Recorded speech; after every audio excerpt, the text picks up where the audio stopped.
Hi, I'm back for another reading. Last time we did the short story, I Have No Mouth and I Must Scream, and that one was very disturbing.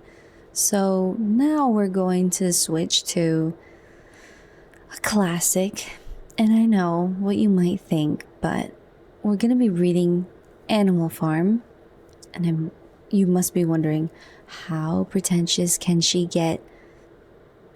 I never read it in school, so I wanted to read it now, at some point in my life.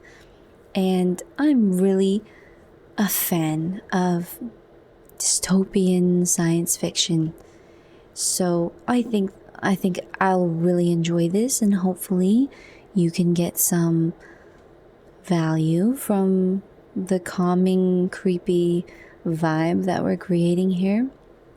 And yeah, maybe you want to put it on to fall asleep and simultaneously hear a classic, a story that maybe you haven't read, maybe you don't remember it very well, maybe you read it at a young age. I know I read 1984 at a young age for school, and I'd always heard of Animal Farm, but I never really got to read it. I didn't get to read it at all, and now I do. I get to read it.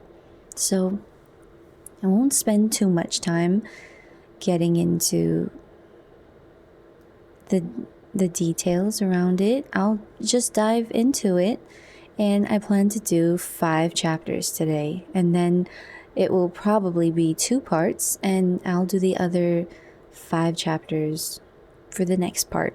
So this is Animal Farm. I believe it was published in 1945. So it's written kind of a while ago, but I think it has forever applications and forever interest. So here we go. Chapter 1. Mr. Jones of the Manor Farm had locked the hen houses for the night, but was too drunk to remember to shut the pop holes. With the ring of light from his lantern dancing from side to side, he lurched across the yard, kicked off his boots at the back door, drew himself a glass of beer from the barrel in the scullery, and made his way up to bed, where Mrs. Jones was already snoring. As soon as the light in the bedroom went out, there was a stirring and a fluttering all through the farm buildings. Word had gone round during the day that old Major, the prize middle white boar, had had a strange dream on the previous night and wished to communicate it to the other animals. It had been agreed that they should all meet in the big barn as soon as Mr. Jones was safely out of the way. Old Major, so he was always called, though the name under which he had been exhibited was Willingdon Beauty, was so highly regarded on the farm that everyone was quite ready to lose an hour's sleep in order to hear what he had to say.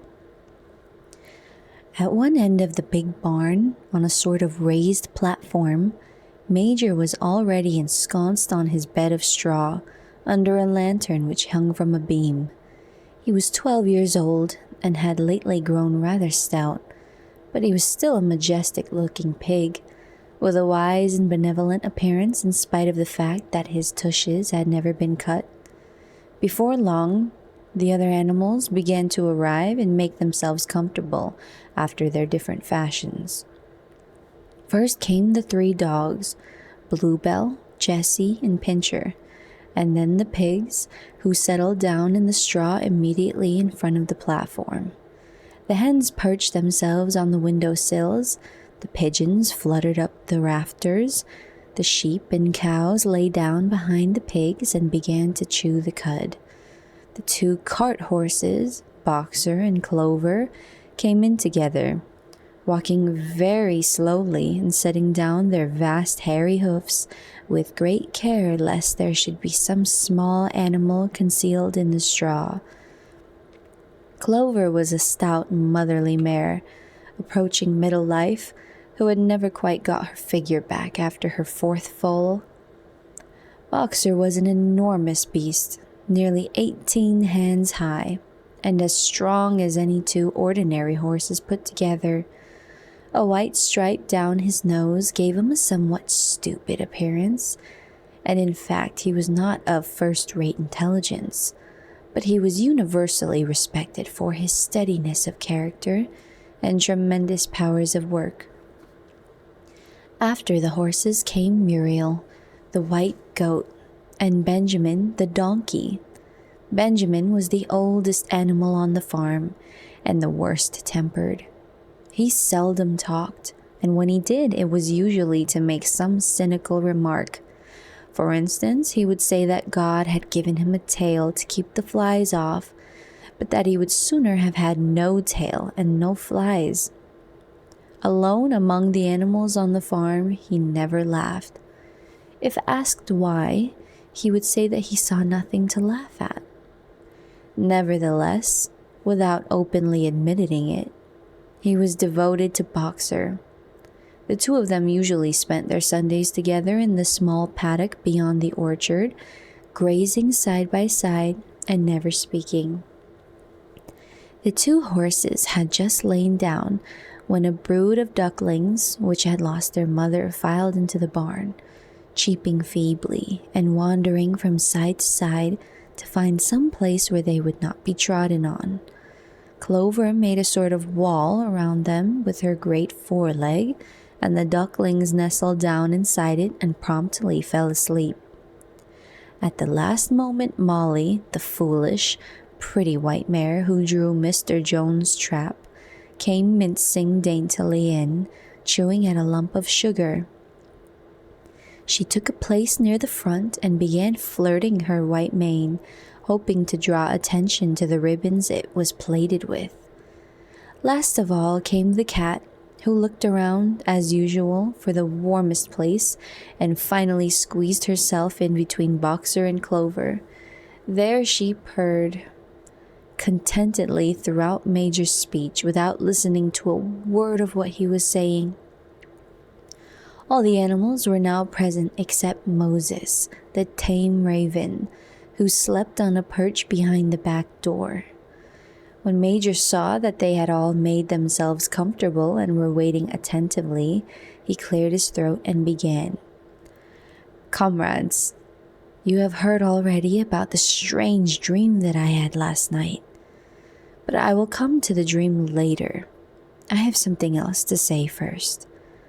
I do not think, comrades, that I shall be with you for many months longer, and before I die, I feel it my duty to pass on to you such wisdom as I have acquired.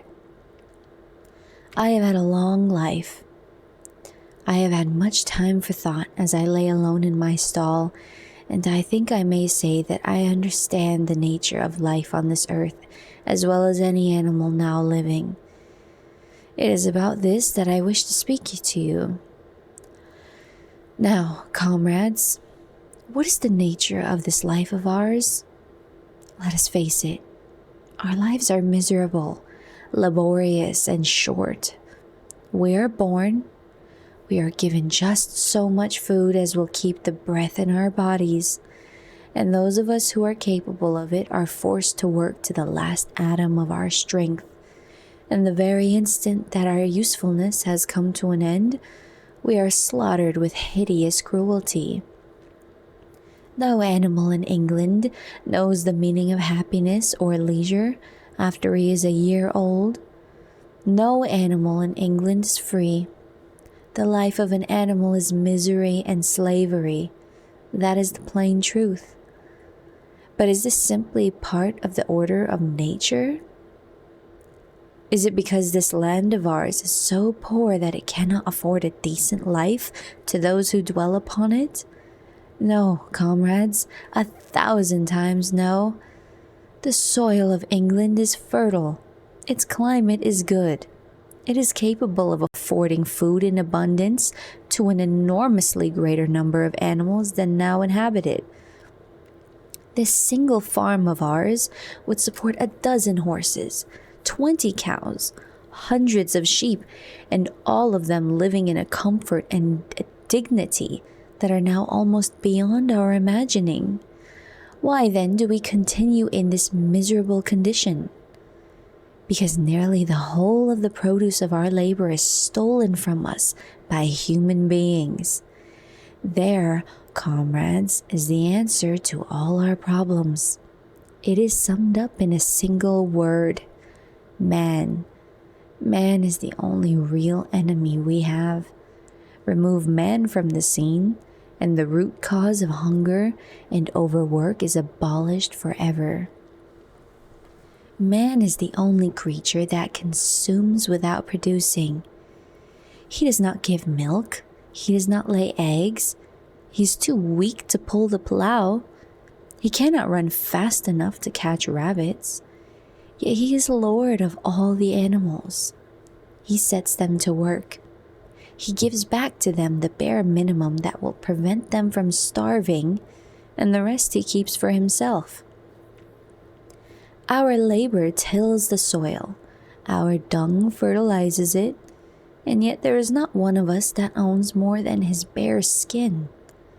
You cows that I see before me, how many thousands of gallons of milk have you given during this last year?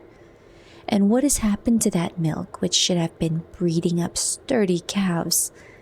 Every drop of it has gone down the throats of our enemies. And you hens, how many eggs have you laid in this last year? And how many of those eggs ever hatched into chickens? The rest have all gone to market to bring in money for Jones and his men. And you, Clover, where are those 4 foals you bore, who should have been the support and pleasure of your old age? Each was sold at a year old. You will never see one of them again. In return for your 4 confinements and all of your labor in the fields, what have you ever had except your bare rations and the stall? And even the miserable lives we lead are not allowed to reach their natural span. For myself, I do not grumble, for I am the lucky one. I am 12 years old and have had over 400 children. Such is the natural life of a pig. But no animal escapes the cruel knife in the end. You young porkers who are sitting in front of me, every one of you will scream your lives out at the block within a year. To that horror we all must come. Cows, pigs, hens, sheep, everyone. Even the horses and the dogs have no better fate. You, boxer, the very day that those great muscles of yours lose their power, Jones will sell you to the knacker, who will cut your throat and boil you down for the foxhounds. As for the dogs, when they grow old and toothless, Jones ties a brick around their necks and drowns them in the nearest pond. Is it not crystal clear then, comrades, that all the evils of this life of ours spring from the tyranny of human beings? Only get rid of man, and the produce of our labor would be our own. Almost overnight we could become rich and free. What then must we do? Why work night and day, body and soul, for the overthrow of the human race? That is my message to you, comrades. Rebellion. I do not know when that rebellion will come. It might be in a week or in 100 years. But I know, as surely as I see the straw beneath my feet, that sooner or later justice will be done. Fix your eyes on that, comrades, throughout the short remainder of your lives, and above all, pass on this message of mine to those who come after you, so that future generations shall carry on the struggle until it is victorious. And remember, comrades, your resolution must never falter. No argument must lead you astray. Never listen when they tell you that man and the animals have a common interest, that the prosperity of the one is the prosperity of the others. It is all lies. Man serves the interests of no creature except himself. And among us animals, let there be perfect unity. perfect comradeship in the struggle. All men are enemies. All animals are comrades. At this moment, there was a tremendous uproar. While Major was speaking, 4 large rats had crept out of their holes and were sitting on their hindquarters, listening to him. The dogs had suddenly caught sight of them, and it was only by a swift dash for their holes that the rats saved their lives. Major raised his trotter for silence. "Comrades," he said, "here is a point that must be settled. The wild creatures, such as rats and rabbits, are they our friends or our enemies? Let us put it to the vote." I proposed this question to the meeting. Are rats comrades? The vote was taken at once, and it was agreed by an overwhelming majority that rats were comrades. There were only 4 dissentients, the 3 dogs and the cat, who was afterwards discovered to have voted on both sides. Major continued, "I have little more to say. I merely repeat, remember always your duty of enmity towards man and all his ways. Whatever goes upon 2 legs is an enemy. Whatever goes upon 4 legs or has wings is a friend. And also remember that in fighting against man, we must not come to resemble him. Even when you have conquered him, do not adopt his vices. No animal must ever lie in a house, or sleep in a bed, or wear clothes, or drink alcohol, or smoke tobacco, or touch money, or engage in trade. All the habits of men are evil, and above all, no animal must ever tyrannize over his own kind. Weak or strong, clever or simple, we are all brothers. No animal must ever kill any other animal. All animals are equal. And now, comrades, I will tell you about my dream of last night. I cannot describe that dream to you. It was a dream of the earth as it will be when man has vanished. But it reminded me of something that I had long forgotten.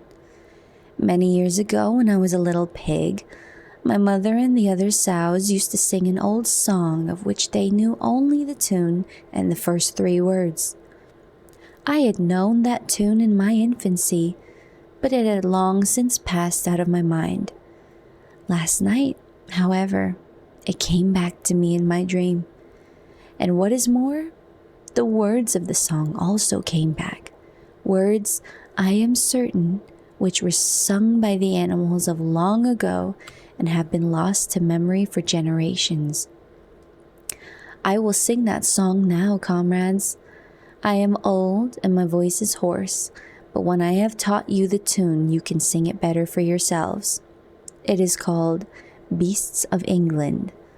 Old Major cleared his throat and began to sing. As he had said, his voice was hoarse, but he sang well enough, and it was a stirring tune, something between Clementine and La Cucaracha. The words ran, Beasts of England, beasts of Ireland, beasts of every land and clime, hearken to my joyful tidings of the golden future time. Soon or late the day is coming, tyrant man shall be overthrown, and the fruitful fields of England shall be trod by beasts alone. Rings shall vanish from our noses, and the harness from our back. Bit and spur shall rust forever, cruel whips no more shall crack. Riches more than mind can picture, wheat and barley, oats and hay, clover, beans, and mangel wurzels shall be ours upon that day. Bright will shine the fields of England, purer shall its waters be, sweeter yet shall blow its breezes on the day that sets us free. For that day we all must labor, though we die before it break. Cows and horses, geese and turkeys, all must toil for freedom's sake. Beasts of England, beasts of Ireland, beasts of every land and clime, hearken well and spread my tidings of the golden future time. The singing of this song threw the animals into the wildest excitement. Almost before Major had reached the end, they had begun singing it for themselves. Even the stupidest of them had already picked up the tune and a few of the words. And as for the clever ones, such as the pigs and dogs, they had the entire song by heart within a few minutes. And then, after a few preliminary tries, the whole farm burst out into Beasts of England in tremendous unison. The cows loved it, the dogs whined it, the sheep bleated it, the horse whinnied it, the ducks quacked it. They were so delighted with the song that they sang it right through 5 times in succession, and might have continued singing it all night if they had not been interrupted. Unfortunately, the uproar awoke Mr. Jones, who sprang out of bed, making sure that there was a fox in the yard.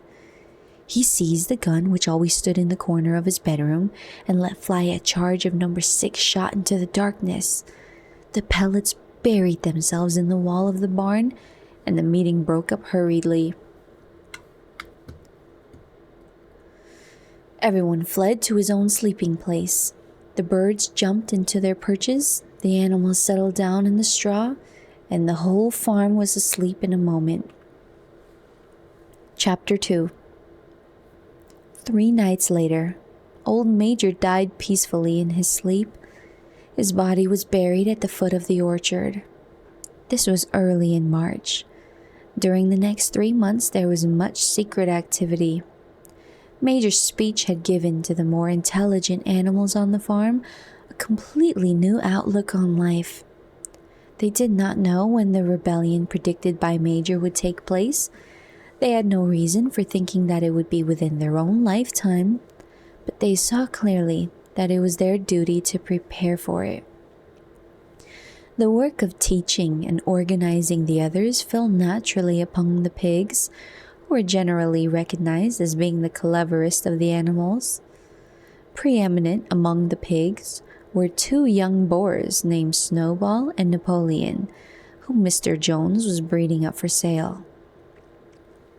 Napoleon was a large, rather fierce-looking Berkshire boar, the only Berkshire on the farm, not much of a talker, but with a reputation for getting his own way.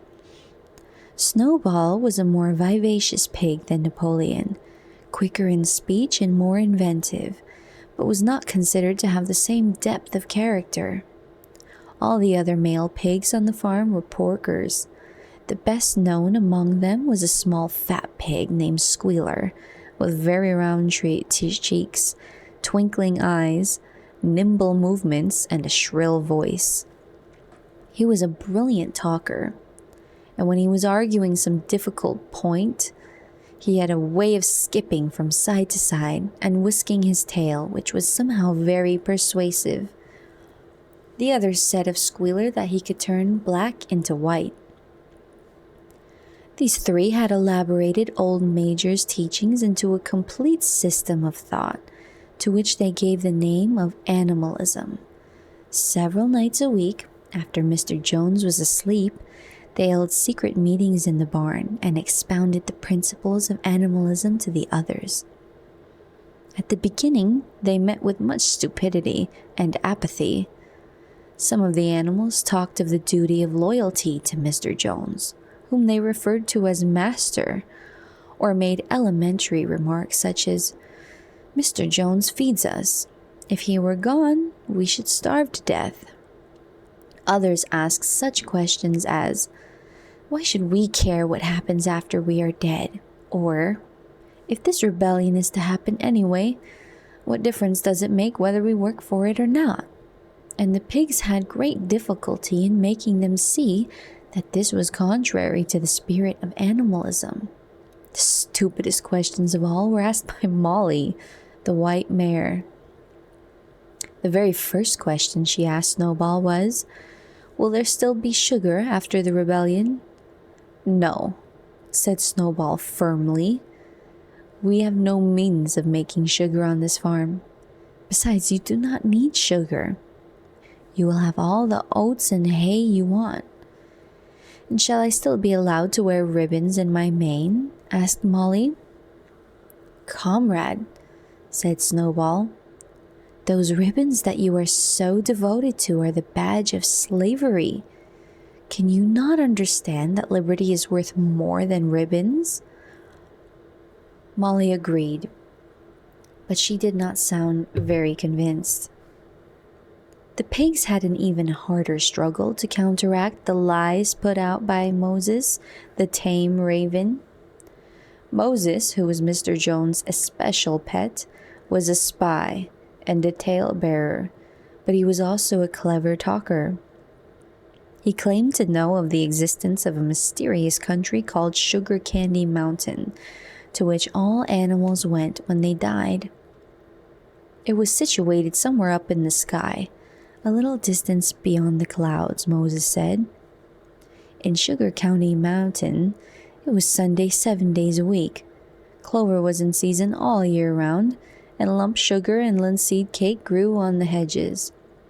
The animals hated Moses because he told tales and did no work, but some of them believed in Sugar Candy Mountain, and the pigs had to argue very hard to persuade them that there was no such place. Their most faithful disciples were the 2 cart horses, Boxer and Clover. These 2 had great difficulty in thinking anything out for themselves, but having once accepted the pigs as their teachers, they absorbed everything that they were told and passed it on to the other animals by simple arguments. They were unfailing in their attendance at the secret meetings in the barn, and led the singing of Beasts of England, with which the meetings always ended. Now, as it turns out, the rebellion was achieved much earlier and more easily than anyone had expected. In past years, Mr. Jones, although a hard master, had been a capable farmer, but of late he had fallen on evil days. He had become much disheartened after losing money in a lawsuit, and had taken to drinking more than was good for him. For whole days at a time, he would lounge in his Windsor chair in the kitchen, reading the newspapers, drinking, and occasionally feeding Moses on crusts of bread and soaked in beer. His men were idle and dishonest. The fields were full of weeds, the buildings wanted roofing, the hedges were neglected, and the animals were underfed. June came, and the hay was almost ready for cutting. On Midsummer's Eve, which was a Saturday, Mr. Jones went into Willingdon and got so drunk at the Red Lion that he did not come back till midday on Sunday. The men had milked the cows in the early morning and then had gone out rabbiting, without bothering to feed the animals. When Mr. Jones got back, he immediately went to sleep on the drawing-room sofa with the news of the world over his face, so that when evening came, the animals were still unfed. At last, they could stand it no longer. One of the cows broke in the door of the store shed with her horn, and all the animals began to help themselves from the bins. It was just then that Mr. Jones woke up. The next moment, he and his 4 men were in the store shed with whips in their hands, lashing out in all directions. This was more than the hungry animals could bear. With one accord, though nothing of the kind that had been planned beforehand, they flung themselves upon their tormentors. Jones and his men suddenly found themselves being butted and kicked from all sides. The situation was quite out of their control. They had never seen animals behave like this before, and this sudden uprising of creatures whom they were used to thrashing and maltreating just as they chose frightened them almost out of their wits. After only a moment or 2, they gave up trying to defend themselves and took to their heels. A minute later, all 5 of them were in full flight down the cart track that led them to the main road, with the animals pursuing them in triumph. Mrs. Jones looked out the bedroom window, saw what was happening, hurriedly flung a few possessions into a carpet bag, and slipped out of the farm by another way. Moses sprang off his perch and flapped after her, croaking loudly. Meanwhile, the animals had chased Jones and his men out onto the road and slammed the 5-barred gate behind them. And so, almost before they knew what was happening, the rebellion had been successfully carried through. Jones was expelled, and the manor farm was theirs. For the first few minutes, the animals could hardly believe their good fortune. Their first act was to gallop in a body right around the boundaries of the farm, as though to make quite sure that no human being was hiding anywhere upon it. Then they raced back to the farm buildings to wipe out the last traces of Jones' hated reign. The harness room at the end of the stables was broken open. The bits, the nose rings, the dog chains, the cruel knives with which Mr. Jones had been used to castrate the pigs and lambs were all flung down the well. The reins, the halters, the blinkers, the degrading nose bags were thrown onto the rubbish fire which was burning in the yard. So were the whips. All the animals capered with joy when they saw the whips going up in flames. Snowball also threw onto the fire the ribbons with which the horses' manes and tails had usually been decorated on market days. Ribbons, he said, should be considered as clothes, which are the mark of human being. All animals should go naked. When Boxer heard this, he fetched a small straw hat which he wore in summer to keep the flies out of his ears, and flung it into the fire with the rest. In a very little while, the animals had destroyed everything that reminded them of Mr. Jones. Napoleon then led them back to the store shed and served out a double ration of corn to everybody, with 2 biscuits for each dog. Then they sang Beasts of England from end to end 7 times running, and after that they settled down for the night and slept as they had never slept before. But they woke at dawn as usual, and suddenly remembering the glorious thing that had happened, they all raced out into the pasture together. A little way down the pasture there was a knoll that commanded a view of the most of the farm. The animals rushed to the top of it and gazed around them in the clear morning light. Yes, it was theirs. Everything that they could see was theirs. In the ecstasy of that thought, they gamboled around and round. They hurled themselves into the air in great leaps of excitement. They rolled in the dew. They cropped mouthfuls of the sweet summer grass. They kicked up clods of the black earth and snuffed its rich scent. Then they made a tour of inspection of the whole farm, and surveyed with speechless admiration the ploughland, the hayfield, the orchard, the pool, the spinney. It was as though they had never seen these things before, and even now they could hardly believe that it was all their own. Then they filed back to the farm buildings and halted in silence outside the door of the farmhouse. That was theirs too, but they were frightened to go inside. After a moment, however, Snowball and Napoleon butted the door open with their shoulders, and the animals entered in single file, walking with the utmost care for fear of disturbing anything. They tiptoed from room to room, afraid to speak above a whisper, and gazing with a kind of awe at the unbelievable luxury, at the beds with their feather mattresses, the looking-glasses, the horsehair sofa, the Brussels carpet, the lithograph of Queen Victoria over the drawing-room mantelpiece.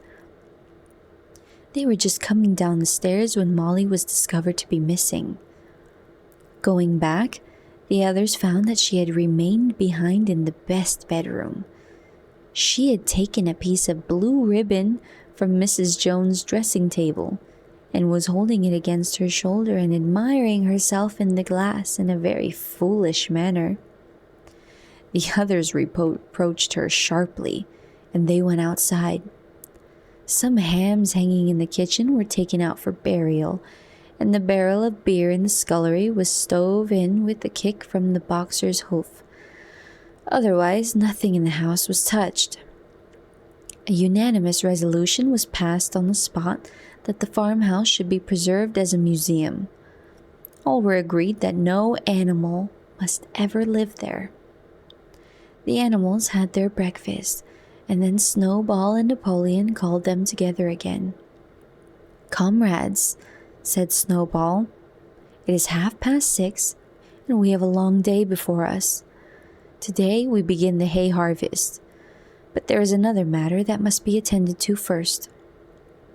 The pigs now revealed that during the past 3 months they had taught themselves to read and write from an old spelling book which had belonged to Mr. Jones's children and which had been thrown on the rubbish heap. Napoleon sent for pots of black and white paint and led the way down to the 5-barred gate that gave on the main road. Then Snowball, for it was Snowball who was best at writing, took a brush between the 2 knuckles of his trotter, painted out "Manor Farm" from the top bar of the gate, and in its place painted "Animal Farm." This was to be the name of the farm from now onwards. After this, they went back to the farm buildings, where Snowball and Napoleon sent for a ladder, which they caused to be set against the end of the wall of the big barn.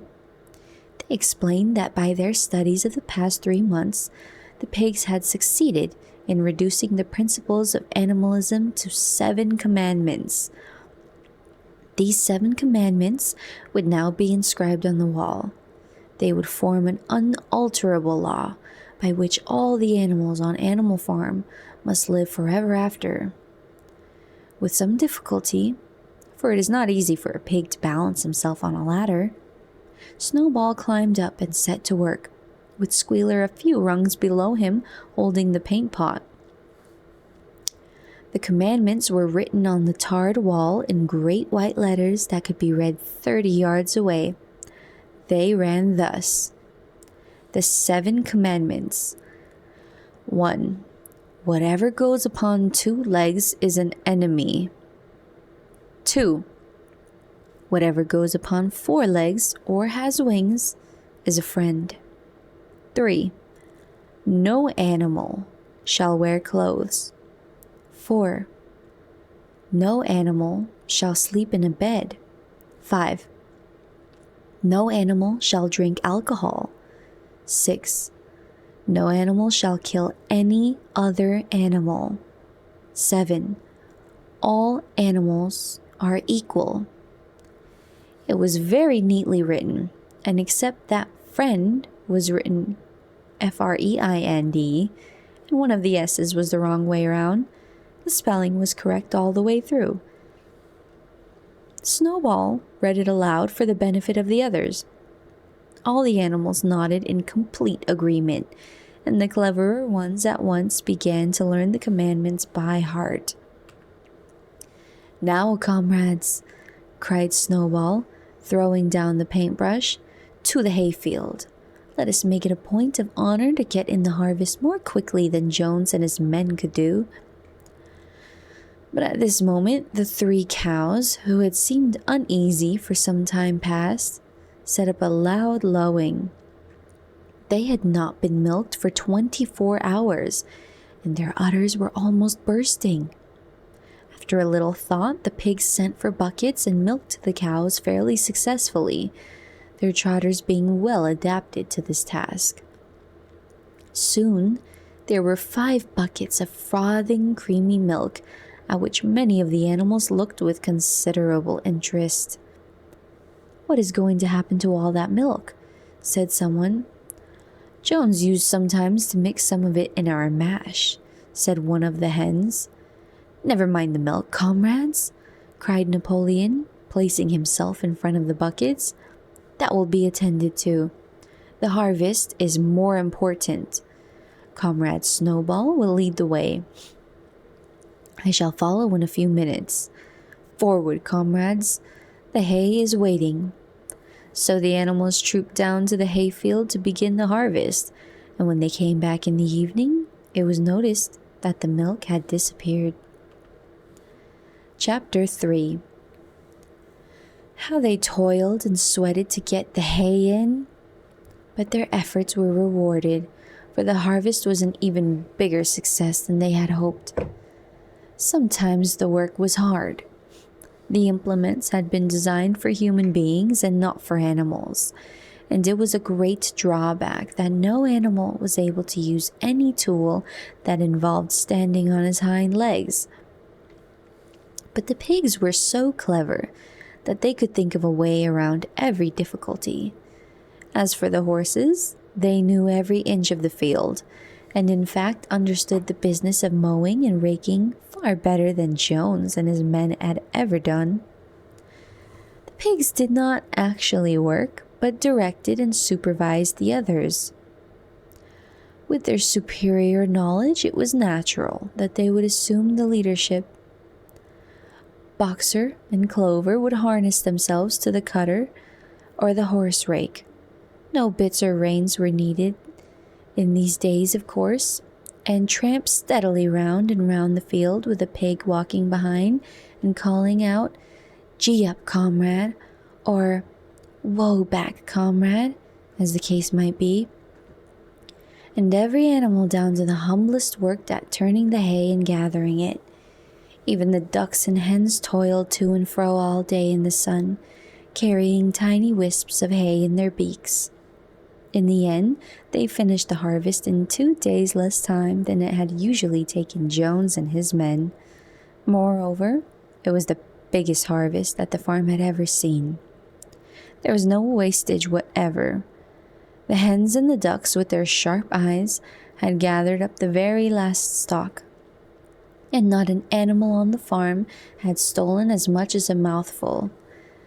All through that summer, the work of the farm went like clockwork. The animals were happy as they had never conceived it possible to be. Every mouthful of food was an acute positive pleasure, now that it was truly their own food, produced by themselves and for themselves, not doled out to them by a grudging master. With the worthless parasitical human beings gone, there was more for everyone to eat. There was more leisure too. Inexperienced though the animals were, they met with many difficulties. For instance, later in the year, when they harvested the corn, they had to tread it out in the ancient style and blow away the chaff with their breath, since the farm possessed no threshing machine. But the pigs, with their cleverness, and Boxer with his tremendous muscles, always pulled them through. Boxer was the admiration of everybody. He had been a hard worker, even in Jones' time, but now he seemed more like 3 horses than 1. There were days when the entire work of the farm seemed to rest upon his mighty shoulders. From morning to night he was pushing and pulling, always at the spot where the work was the hardest. He had made an arrangement with one of the cockerels to call him in the mornings half an hour earlier than everyone else, and would put in some volunteer labor at whatever seemed to be the most needed, before the regular day's work began. His answer to every problem, every setback, was, "I will work harder," which he had adopted as his personal motto. But everyone worked according to his capacity. The hens and the ducks, for instance, saved 5 bushels of corn at the harvest by gathering up the stray grains. Nobody stole, nobody grumbled over his rations. The quarreling and biting and jealousy, which had been normal features of life in the old days, had almost disappeared. Nobody shirked, or almost nobody. Molly, it was true, was not good at getting up in the mornings, and had a way of leaving work early on the ground that there was a stone in her hoof. And the behavior of the cat was somewhat peculiar. It was soon noticed that when there was work to be done, the cat could never be found. She would vanish on hours on end, and then reappear at meal times, or in the evening after work was over, as though nothing had happened. But she always made such excellent excuses and purred so affectionately that it was impossible not to believe in her good intentions. Old Benjamin the donkey seemed quite unchanged since the rebellion. He did his work in the same slow, obstinate way as he had done it in Jones's time, never shirking and never volunteering for extra work either. About the rebellion and its results, he would express no opinion. When asked whether he was not happier now that Jones was gone, he would say only, "Donkeys live a long time. None of you has ever seen a dead donkey." And the others had to be content with this cryptic answer. On Sundays, there was no work. Breakfast was an hour later than usual, and after breakfast there was a ceremony which was observed every week without fail. First came the hoisting of the flag. Snowball had found it in the harness room, an old green tablecloth of Mrs. Jones's, and had painted on it a hoof and a horn in white. This was run up the flagstaff in the farmhouse garden every Sunday morning. The flag was green, Snowball explained, to represent the green fields of England, while the hoof and horn signified the future republic of the animals, which would arise when the human race had finally been overthrown. After the hoisting of the flag, all the animals trooped into the big barn for a general assembly which was known as the meeting. Here, the work of the coming week was planned out, and resolutions were put forward and debated. It was always the pigs who put forward the resolutions. The other animals understood how to vote, but could never think of any resolutions of their own. Snowball and Napoleon were by far the most active in the debates, but it was noticed that these two were never in agreement.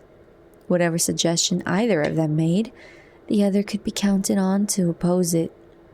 Even when it was resolved, a thing no one could object to in itself, to set aside the small paddock behind the orchard as a home of rest for animals who were past work, there was a stormy debate over the correct retiring age for each class of animal.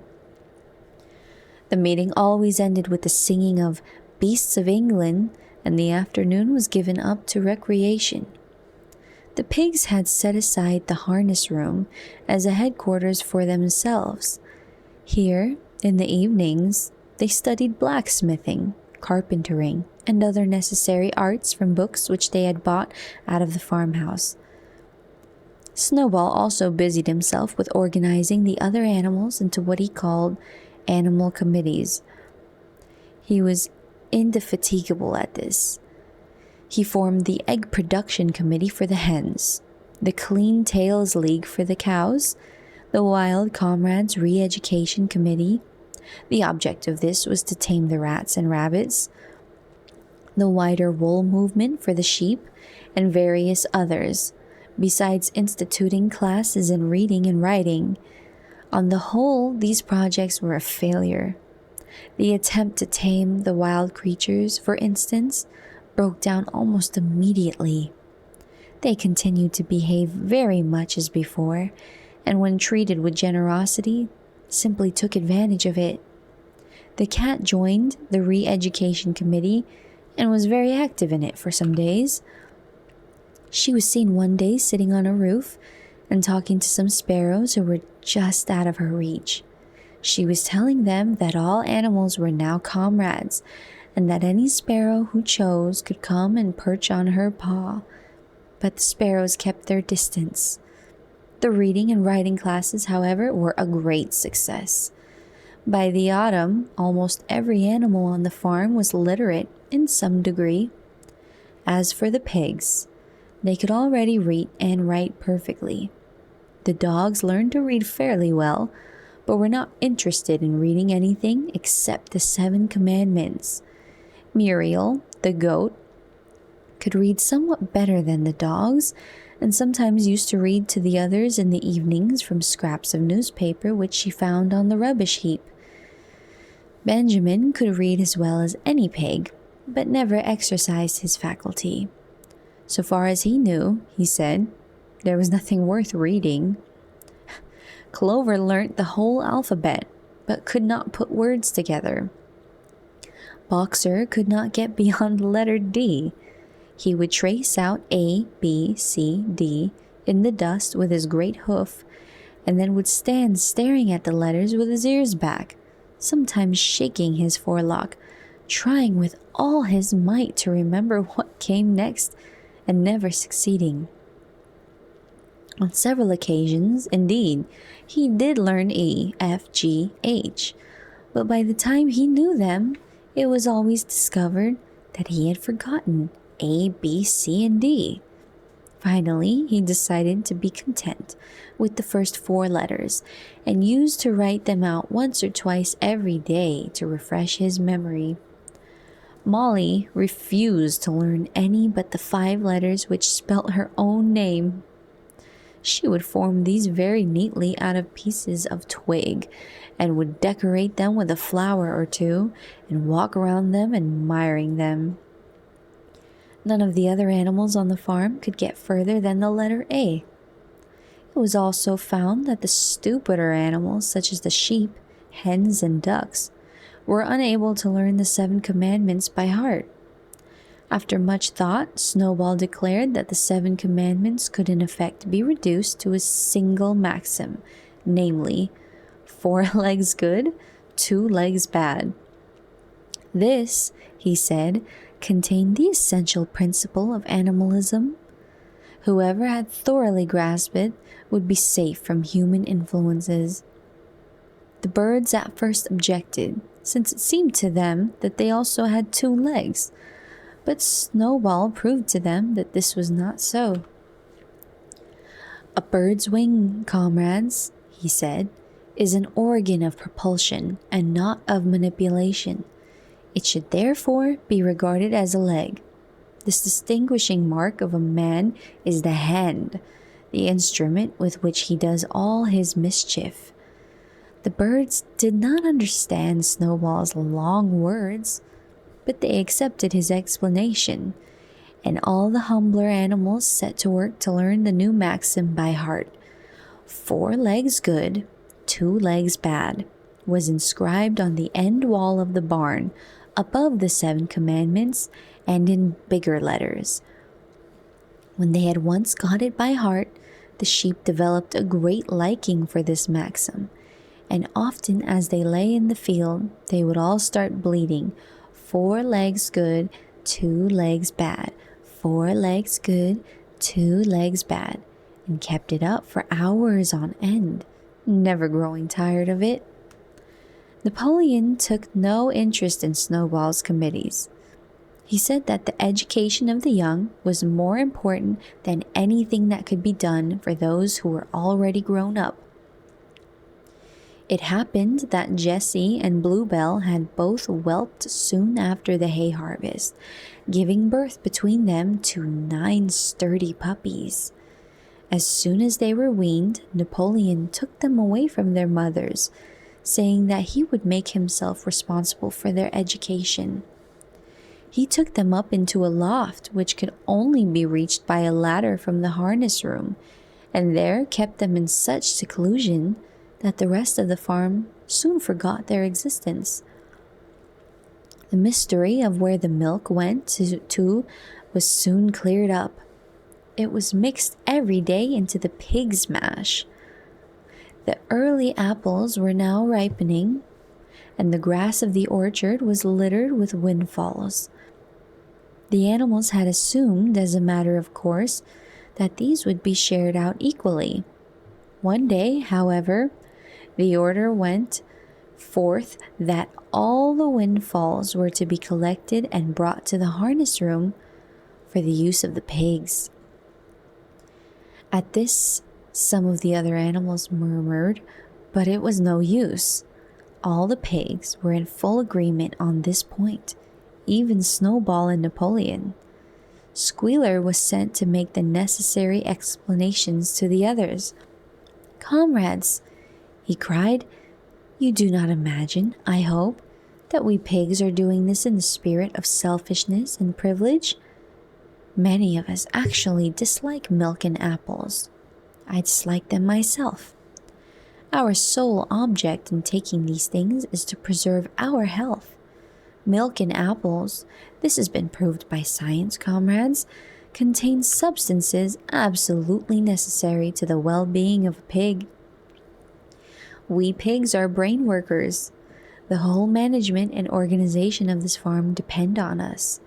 Day and night, we are watching over your welfare.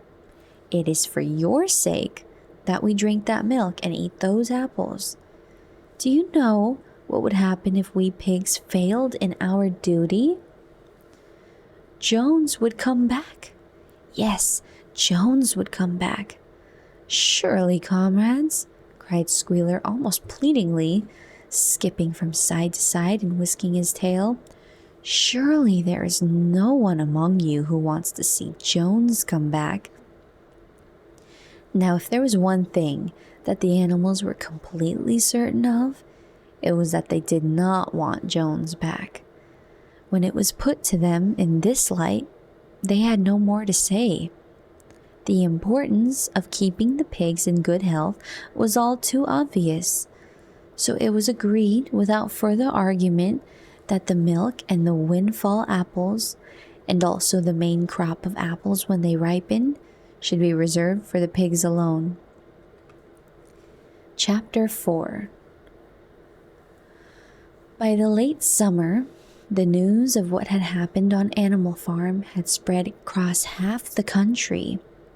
Every day, Snowball and Napoleon sent out flights of pigeons whose instructions were to mingle with the animals on neighboring farms, tell them the story of the rebellion, and teach them the tune of Beasts of England. Most of this time, Mr. Jones had spent sitting in the tap room of the Red Lion at Willingdon, complaining to anyone who would listen of the monstrous injustice he had suffered in being turned out of his property by a pack of good-for-nothing animals. The other farmers sympathized in principle, but they did not at first give him much help. At heart, each of them was secretly wondering whether he could not somehow turn Jones' misfortune to his own advantage. It was lucky that the owners of the two farms which adjoined Animal Farm were on permanently bad terms. One of them, which was named Foxwood, was a large, neglected, old-fashioned farm, much overgrown by woodland, with all its pastures worn out and its hedges in a disgraceful condition. Its owner, Mr. Pilkington, was an easy-going gentleman farmer who spent most of his time in fishing or hunting according to the season. The other farm, which was called Pinchfield, was smaller and better kept. Its owner was a Mr. Frederick, a tough, shrewd man, perpetually involved in lawsuits and with a name for driving hard bargains. These two disliked each other so much that it was difficult for them to come to any agreement, even in defense of their own interests. Nevertheless, they were both thoroughly frightened by the rebellion on Animal Farm, and very anxious to prevent their own animals from learning too much about it. At first they pretended to laugh, to scorn the idea of animals managing a farm for themselves. The whole thing would be over in a fortnight, they said. They put it about that the animals on the Manor Farm, they insisted on calling it the Manor Farm, they would not tolerate the name Animal Farm, were perpetually fighting among themselves, and were also rapidly starving to death. When time passed, and the animals had evidently not starved to death, Frederick and Pilkington changed their tune, and began to talk of the terrible wickedness that now flourished on Animal Farm. It was given out that the animals there practiced cannibalism, tortured one another with red-hot horseshoes, and had their females in common. This was what came of rebelling against the laws of nature, Frederick and Pilkington said. However, these stories were never fully believed. Rumors of a wonderful farm where the human beings had been turned out and the animals managed their own affairs continued to circulate in vague and distorted forms. Throughout that year, a wave of rebelliousness ran through the countryside. Bulls, which had always been traceable, suddenly turned savage. Sheep broke down hedges and devoured the clover. Cows kicked the pail over. Hunters refused their fences and shot their riders onto the other side. Above all, the tune and even the words of Beasts of England were known everywhere. It had spread with astonishing speed. The human beings could not contain their rage when they heard this song, though they pretended to think it merely ridiculous. They could not understand, they said, how even animals could bring themselves to sing such contemptible rubbish. Any animal caught singing it was given a flogging on the spot. And yet the song was irrepressible. The blackbirds whistled it in the hedges, the pigeons cooed it in the elms, it got into the din of the smithies and the tune of the church bells. And when the human beings listened to it, they secretly trembled, hearing it in a prophecy of their future doom. Early in October, when the corn was cut and stacked, and some of it was already threshed, a flight of pigeons came whirling through the air and alighted in the yard of Animal Farm in the wildest excitement. Jones and all his men, with half a dozen others from Foxwood and Pinchfield, had entered the 5-barred gate and were coming up the cart track that led to the farm. They were all carrying sticks, except Jones, who was marching ahead with a gun in his hands.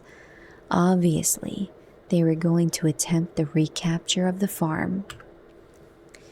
This had been long expected, and all preparations had been made. Snowball, who had studied an old book of Julius Caesar's campaigns, which he had found in the farmhouse, was in charge of the defensive operations. He gave his orders quickly, and in a couple of minutes every animal was at his post. As the human beings approached the farm buildings, Snowball launched the first attack. All the pigeons, to the number of 35, flew to and fro over the men's heads and dropped their dung on them from midair. And while the men were dealing with this, the geese, who had been hiding behind the hedge, rushed out and pecked viciously at the calves of their legs. However, this was only a light skirmishing maneuver, intended to create a little disorder, and the men easily drove the geese off with their sticks. Snowball now launched his second line of attack. Muriel, Benjamin, and all the sheep, with Snowball at the head of them, rushed forward and prodded and butted the men from every side, while Benjamin turned round and lashed at them with his small hoofs. But once again the men, with their sticks and their hobnailed boots, were too strong for them. And suddenly, at a squeal from Snowball, which was a signal for retreat, all the animals turned and fled through the gateway into the yard. The men gave a shout of triumph. They saw, as they imagined, their enemies in flight, and they rushed after them in disorder. This was just what Snowball had intended. As soon as they were well inside the yard, the 3 horses, the 3 cows, and the rest of the pigs, who had been lying in ambush in the cowshed, suddenly emerged in their rear, cutting them off. Snowball now gave the signal for the charge. He himself dashed straight for Jones. Jones saw him coming, raised his gun, and fired.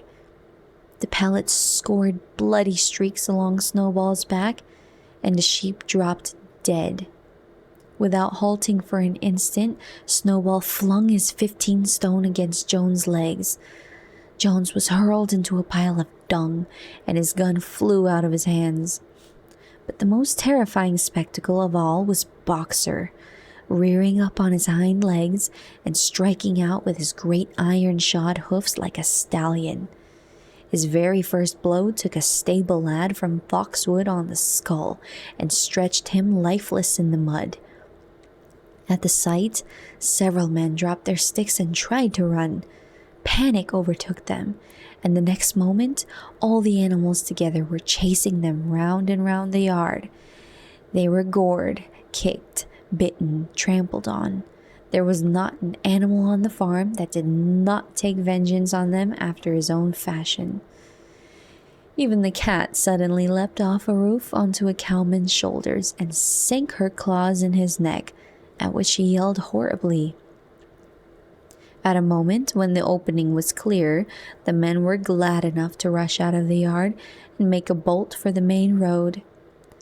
And so, within 5 minutes of their invasion, they were in ignominious retreat by the same way as they had come, with a flock of geese hissing after them and pecking at their calves all the way. All the men were gone except one. Back in the yard, Boxer was pawing with his hoof at the stable lad, who lay face down in the mud, trying to turn him over. The boy did not stir. "He is dead," said Boxer sorrowfully. "I had no intention of doing that. I forgot that I was wearing iron shoes. Who will believe that I did not do this on purpose?" "No sentimentality, comrade," cried Snowball, from whose wounds the blood was still dripping. "War is war. The only good human being is a dead one." "I have no wish to take life, not even human life," repeated Boxer, and his eyes were full of tears. "Where's Molly?" exclaimed somebody. Molly was in fact missing. For a moment there was great alarm. It was feared that the men might have harmed her in some way, or even carried her off with them. In the end, however, she was found hiding in her stall with her head buried among the hay in the manger. She had taken to flight as soon as the gun went off. And when the others came back from looking for her, it was to find the stable lad, who in fact was only stunned, had already recovered and made off. The animals had now reassembled in the wildest excitement, each recounting his own exploits in the battle at the top of his voice. An impromptu celebration of the victory was held immediately. The flag was run up, and Beasts of England was sung a number of times. Then the sheep who had been killed was given a solemn funeral, a hawthorn bush being planted on her grave. At the graveside, Snowball made a little speech, emphasizing the need for all animals to be ready to die for Animal Farm if need be. The animals decided unanimously to create a military decoration, Animal Hero First Class, which was conferred there and then on Snowball and Boxer. It consisted of a brass medal. They were really some old horse brasses which had been found in the harness room, to be worn on Sundays and holidays. There was also Animal Hero Second Class, which was conferred posthumously on the dead sheep. There was much discussion as to what the battle should be called. In the end, it was named the Battle of the Cowshed, since that was where the ambush had been sprung.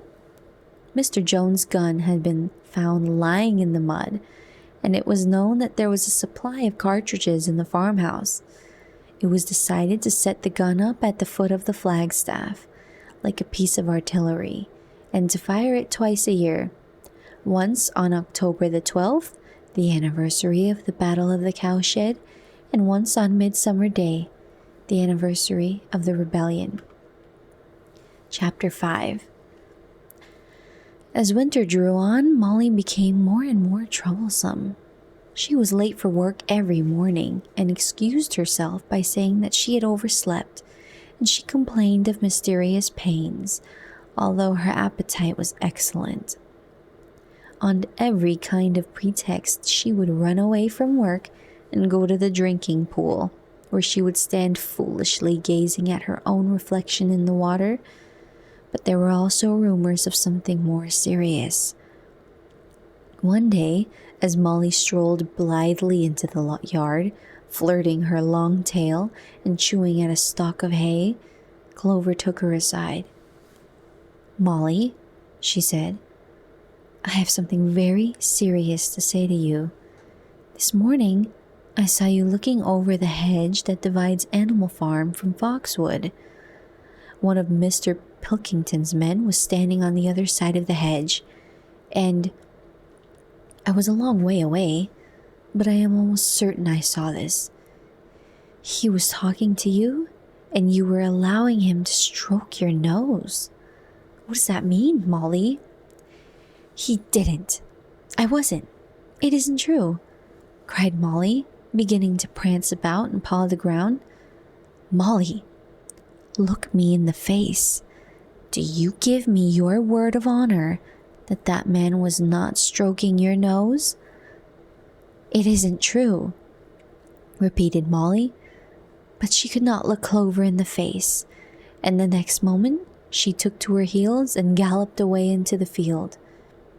A thought struck Clover.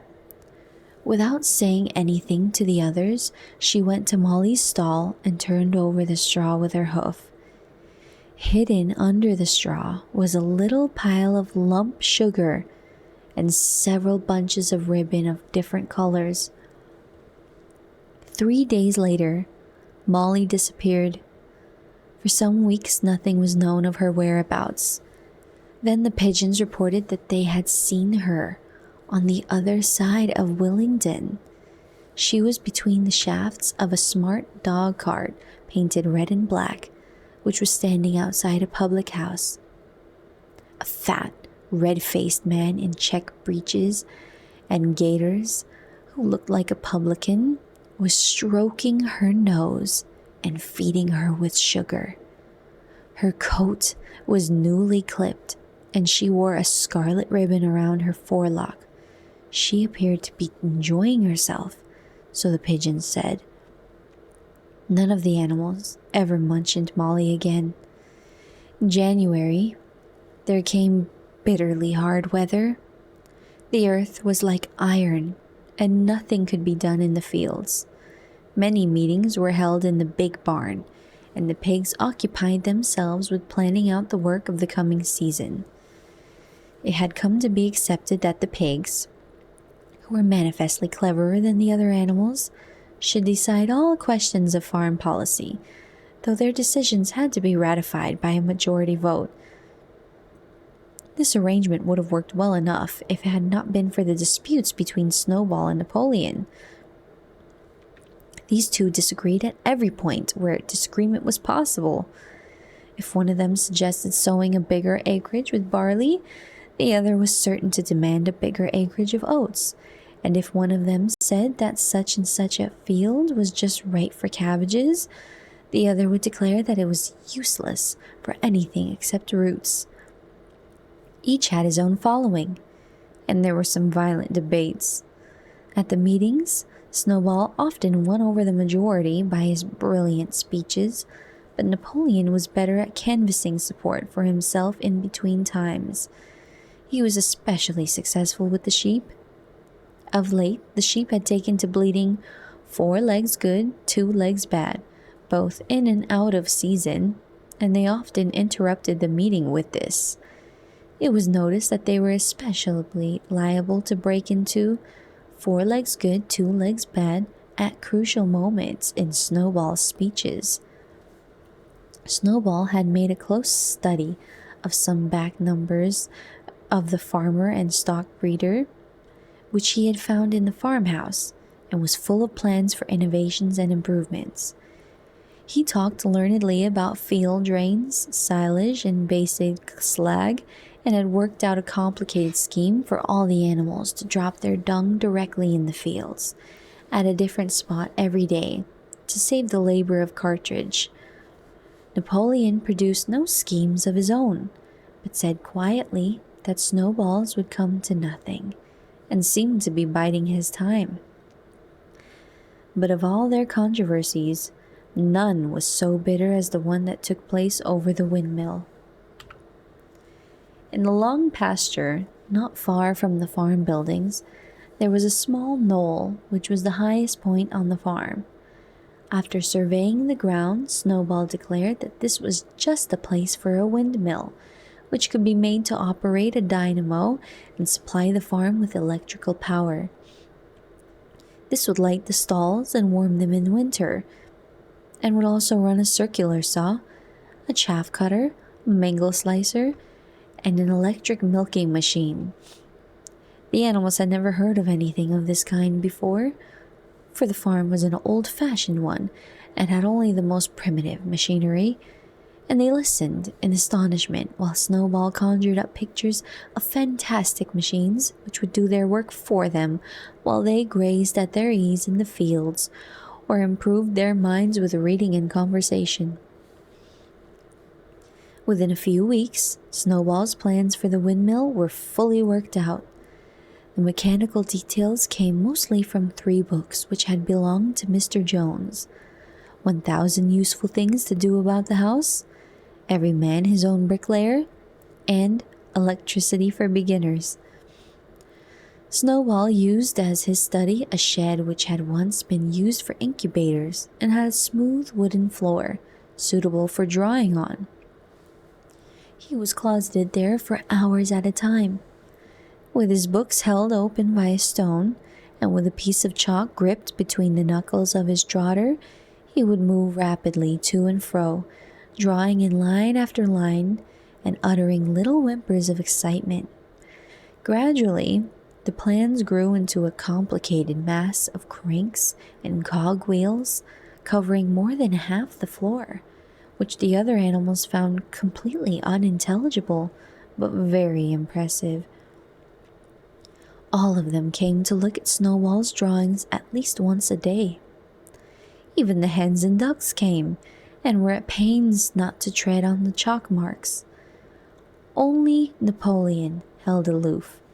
He had declared himself against the windmill from the start.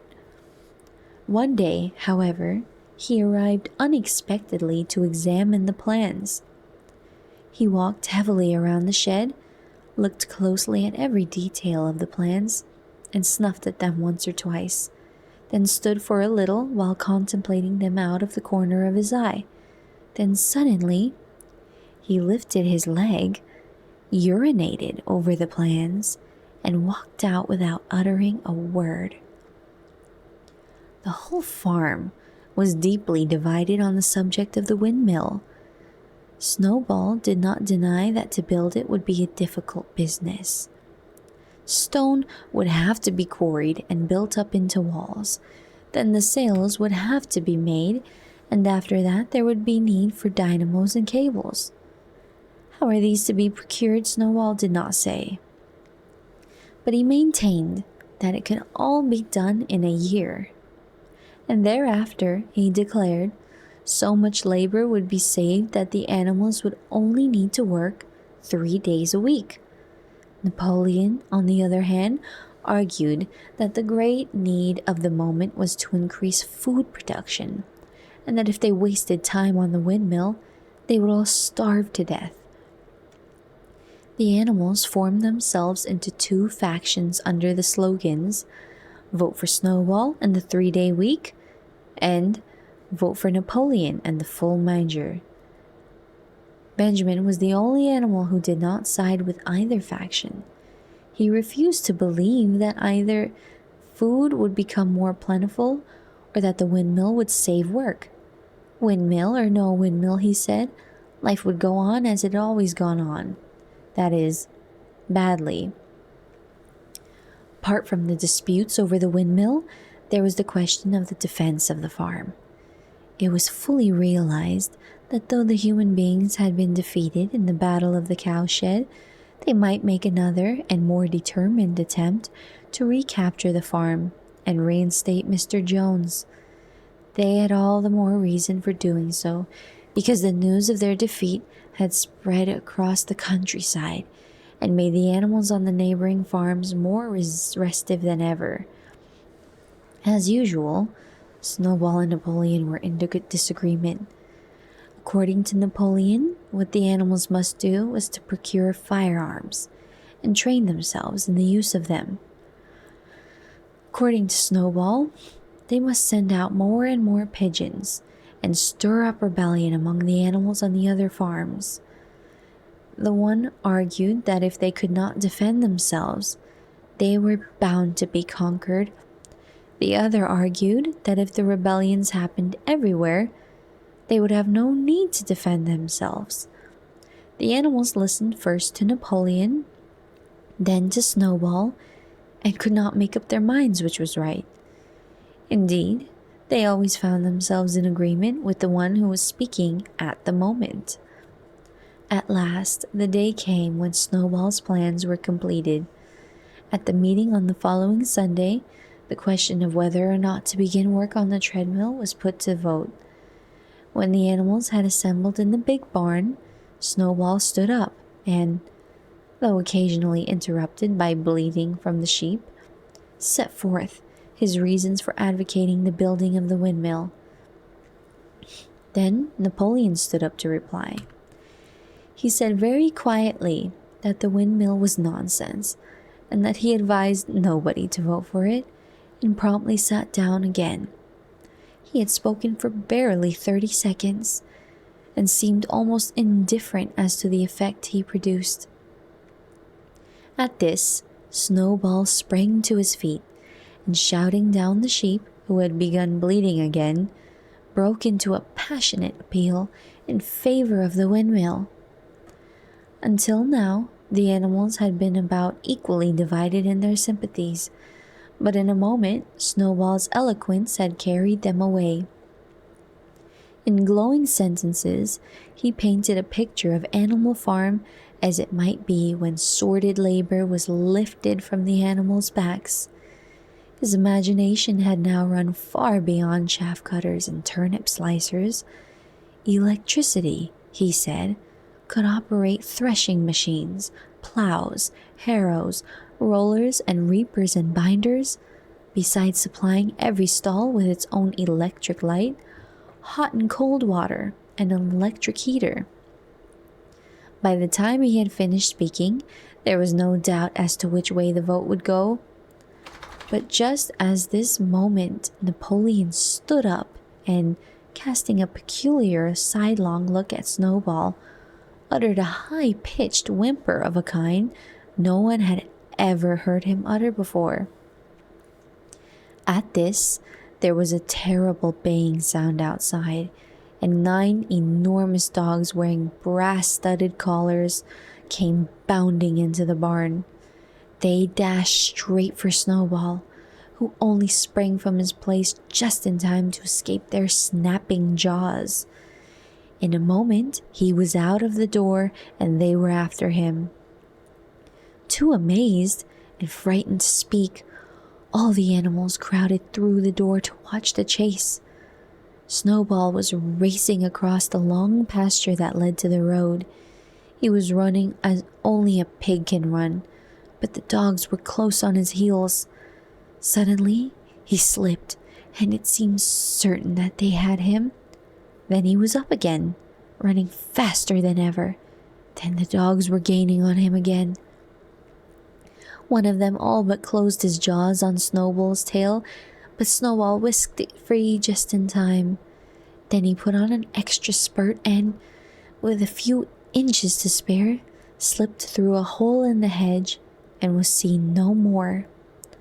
Silent and terrified, the animals crept back into the barn. In a moment, the dogs came bounding back. At first, no one had been able to imagine where these creatures came from, but the problem was soon solved. They were the puppies whom Napoleon had taken away from their mothers and reared privately. Though not yet full grown, they were huge dogs, and as fierce-looking as wolves. They kept close to Napoleon. It was noticed that they wagged their tails to him in the same way as the other dogs had been used to do to Mr. Jones. Napoleon, with the dogs following him, now mounted onto the raised portion of the floor where Major had previously stood to deliver his speech. He announced that from now on, the Sunday morning meetings would come to an end. They were unnecessary, he said, and wasted time. In future, all questions relating to the working of the farm would be settled by a special committee of pigs, presided over by himself.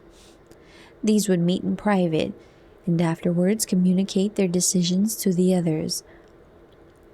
The animals would still assemble on Sunday mornings to salute the flag, sing Beasts of England, and receive their orders for the week. But there would be no more debates. In spite of the shock that Snowball's expulsion had given them, the animals were dismayed by this announcement. Several of them would have protested if they could have found the right arguments. Even Boxer was vaguely troubled. He set his ears back, shook his forelock several times, and tried hard to marshal his thoughts. But in the end, he could not think of anything to say. Some of the pigs themselves, however, were more articulate. 4 young porkers in the front row uttered shrill squeals of disapproval, and all 4 of them sprang to their feet and began speaking at once. But suddenly, the dogs sitting around Napoleon let out a deep, menacing growls, and the pigs fell silent and sat down again. Then the sheep broke out into a tremendous bleating of 4 legs good, 2 legs bad, which went on for nearly a quarter of an hour and put an end to any chance of discussion. Afterwards, Squealer was sent round the farm to explain the new arrangement to the others. "Comrades," he said, "I trust that every animal here appreciates the sacrifice that Comrade Napoleon has made in taking this extra labor upon himself. Do not imagine, comrades, that leadership is a pleasure. On the contrary, it is a deep and heavy responsibility. No one believes more firmly than Comrade Napoleon that all animals are equal. He would be only too happy to let you make your decisions for yourselves. But sometimes you might make the wrong decisions, comrades, and then where should we be? Suppose you had decided to follow Snowball, with his moonshine of windmills. Snowball, who, as we now know, was no better than a criminal. He fought bravely at the Battle of the Cowshed, said somebody. Bravery is not enough, said Squealer. Loyalty and obedience are more important. And as to the Battle of the Cowshed, I believe the time will come when we shall find that Snowball's part in it was much exaggerated. Discipline, comrades, iron discipline. That is the watchword for today. One false step, and our enemies would be upon us. Surely, comrades, you do not want Jones back." Once again, this argument was unanswerable.